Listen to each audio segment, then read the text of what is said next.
selamat datang di podcast kita hari ini. Kita bakal bahas satu tema yang menurut kita super relevan dari abad kolonial sampai era sekarang, yaitu gerakan pembaruan Islam. Nah, mulai dari gagasan Jamaluddin, Al-Ghazali, Muhammad Abduh, Rashid Diha, sampai bagaimana gagasan ini menetes dan membentuk organisasi Islam di Indonesia, terutama Muhammadiyah. Oke, kita akan membahas tentang kebangkitan dari keterpurukan dan tarikatan Al-Afghani, konteks kemunduran atau panggung penderitaan. Teman-teman, untuk memahami gerakan pembaruan, kita harus benar-benar merasakan konteks abad ke-19. Ini adalah masa ketika dunia Islam mengalami kemunduran masif secara politik, ekonomi, militer, dan negara-negara Muslim kalah telak dari Barat. Kekaisaran besar seperti Utsmani yang dulu menguasai separuh dunia kini berada di ujung kehancuran. Lihat deh peta saat ini, hampir seluruh wilayah Muslim sedang dijajah. Aljazair oleh Prancis, Mesir ditaklukkan Inggris, India dikuasai Inggris, dan kita di sini di bawah kekuasaan Belanda. Kolonialisme bukan hanya merampas sumber daya, tapi juga merampas jiwa. Umat Islam merasa inferior, kehilangan kedaulatan, bahkan kehilangan kepercayaan diri. Kemudian di tengah masyarakat, banyak ulama yang menyaksikan gejala memprihatinkan, seperti pendidikan Islam tertinggal dari Barat, masyarakat pasrah pada takdir tanpa usaha, fatalisme, praktik keagamaan bercampur aduk dengan tradisi tanpa filter syar'i. Kemudian krisis ilmu pengetahuan. Ironisnya, di saat peradaban Barat mencapai puncak kemajuan sains, teknologi, dan militer, peradaban Muslim justru stagnan. Lembaga pendidikan Islam kita fokus pada hafalan, minim analisis, dan menunjukkan sikap alergi terhadap hal-hal baru. Kondisi ini menciptakan jurang peradaban yang dalam. Inilah yang melahirkan sebuah pernyataan maha penting yang menjadi energi bagi keseluruhan gerakan setelahnya. Apakah Islam itu tidak kompatibel dengan modernitas? Kemudian kemunculan Jamaluddin Al-Afghani, sang provokator intelektual. Beliau adalah sosok intelektual yang berani mengatakan bahwa dengan lantang Islam itu agama yang mendorong ilmu dan kemajuan. Yang salah itu umatnya yang berhenti berpikir. Al-Afghani menawarkan gagasan revolusioner pan-Islamisme, sebuah seruan agar seluruh dunia Muslim bersatu melawan kolonialisme, merupakan batas-batas kesukuan. Rasionalisme menegaskan bahwa Islam tidak bertentangan dengan ilmu pengetahuan. Kemudian anti-fatalisme, umat harus aktif berjuang, bukan sekedar pasrah. Al-Afghani bukan hanya ahli teori, beliau adalah seorang aktivis global. Ia keliling negara Muslim, berdebat dengan orientalis Eropa, dan menulis kritik tajam. Sebuah kisah relevatif menyebutkan bahwa beliau mengingatkan umat, kita dulu menguasai dunia karena mencintai ilmu, tapi menjadi lemah ketika ilmu ditinggalkan. Al-Afghani melihat umat saat ini telah menjadi orang-orang asing. Dari nilai-nilai awal Islam, inilah bibit pembaruan yang mulai hidup kembali. Halo, saya akan menjelaskan Muhammad Abduh dan arsitek modernitas Islam. Tantangan Muhammad Abduh. Nah, setelah Al-Ghazali menyalakan api perjuangan, muridnya Muhammad Abduh itu sendiri mengambil alih peran arsitek solusi. Jika Afghani membakar semangat perlawanan, Abduh itu sendiri menawarkan cetak biru bagaikan umat yang harus bangkit. Nah, pertanyaannya, bagaimana Islam bisa tetap murni tapi juga relevan dengan modernitas? Abduh memfokuskan gagasannya pada 3 langkah fundamental. Yang pertama yaitu reformasi pendidikan, yaitu jalan keluar dari kebodohan. Abdul tahu bahwa kemunduran dimulai dari lembaga pendidikan yang stagnan.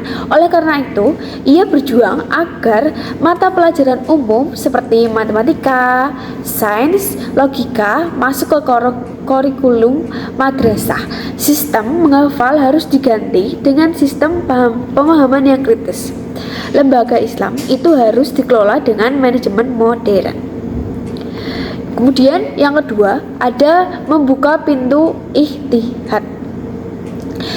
Ini adalah gagasan paling revolusioner, yaitu Abduh selalu menekankan bahwa masalah-masalah baru di zaman yang berubah tidak bisa dijawab dengan hanya meniru pendapatan lama secara mentah-mentah. Beliau berkeyakinan kuat bahwasanya agama ini untuk seluruh zaman, bukan hanya untuk zaman-zaman ini saja. Maka pemahamannya pun harus bergerak mengikuti zaman yang ada.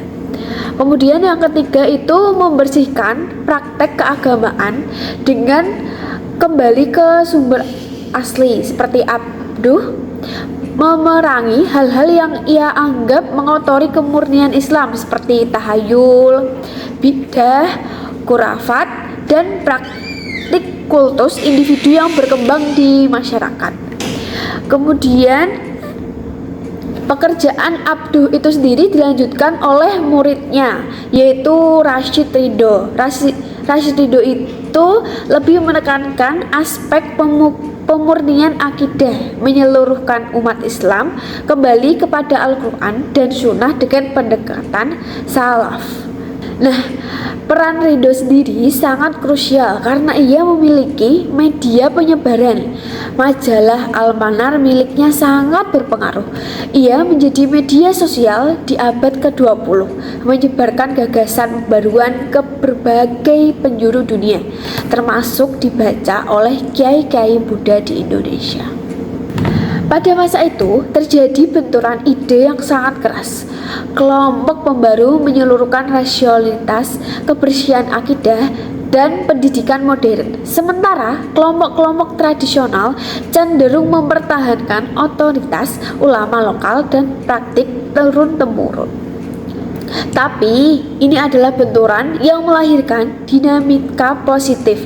Ia memaksa umat Islam untuk berpikir kritis lagi, sebagaimana kisah Umar bin Khattab mengusulkan strategi perang baru di Perang Badar dan Nabi menerimanya. Ini menunjukkan Islam terbuka pada ijtihad strategi. Inilah spirit yang diusul Abduh dan Ridho, yaitu menghidupkan kembali fleksibilitas ijtihad, bukan merombak agama. Assalamualaikum. Selanjutnya kita masuk ke Muhammadiyah dan perlawanan di medan digital. Yang pertama ada tajdid ala Nusantara. Sekarang kita mendarat di Indonesia. Kiai Haji Ahmad Dahlan mendirikan Muhammadiyah pada tahun 1912. Beliau mengambil semangat Afghani Abduh Ridho, tetapi mengemasnya dalam konteks lokal yang sedang dijajah Belanda. Nah, ini adalah tajdid ala Nusantara. 3 ciri khas pembaruan Muhammadiyah yang transformatif. Yang pertama ada pemurnian ajaran. Pemurnian ajaran ini membersihkan praktik yang tidak berdasarkan dalil yang kuat dan mengembalikan ibadah pada Quran dan Sunnah. Nah, selanjutnya ada modernisasi pendidikan. Ini adalah masterpiece dari Kiai Haji Ahmad Dahlan. Beliau membuka sekolah modern dengan kurikulum gabungan agama dan sains. Ada tabel pelajaran, ada kelas yang teratur, ada guru yang profesional, dan perpustakaan menjadi sebuah visi yang sangat jauh ke depan pada masanya. Selanjutnya ada gerakan sosial. Muhammadiyah menerjemahkan ide perubahan ummah menjadi aksi nyata seperti rumah sakit, panti asuhan, dan program pemberdayaan fakir miskin. Dan ini sejalan dengan spirit Nabi, yaitu sebaik-baiknya manusia adalah yang paling bermanfaat bagi manusia. Lalu selanjutnya ada tantangan di era disinformasi digital. Hari ini musuh yang kita hadapi bukan Belanda, tapi informasi. Kita memasuki era bantu kolonialisme yang kognitif. Tantangan bagi gerakan pembaruan hari ini sangat kompleks. Yang pertama adanya hoax agama.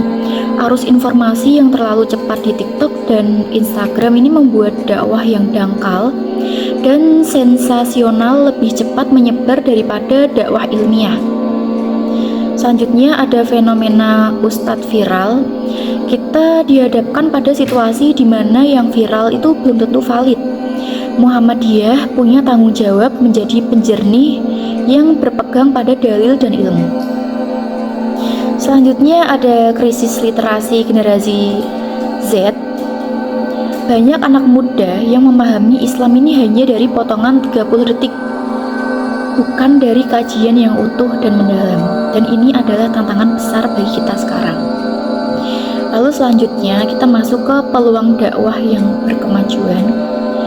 Namun, di balik tantangan itu ada peluang yang tak kalah besar. Dengan jaringan universitas, sekolah, rumah sakit, dan kader muda yang melek teknologi, Muhammadiyah punya posisi unik untuk memimpin dakwah digital yang berkualitas.